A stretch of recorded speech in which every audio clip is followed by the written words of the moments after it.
రోజు ఒకేలా చెప్తున్నావు, ఇవాళ వేరే కథ చెప్పు. ఆ వీరుడి కథ చెబుతా.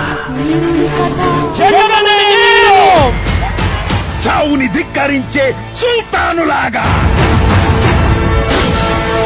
గాయం చేసే కత్తుల మీదే నడుచుకుంటూ గుండె లోపల పుట్టే భయాన్ని పక్కకి తోసి వేటగాళ్లనే వేటాడే మహావేటగాడు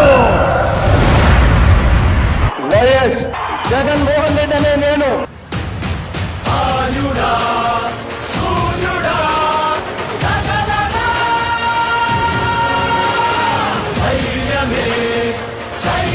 కరప్షన్ అనేది ఎక్కడా కూడా లేకుండా తన కోసం తను బతికేవాడు మనిషి, నలుగురు కోసం బతికేవాడు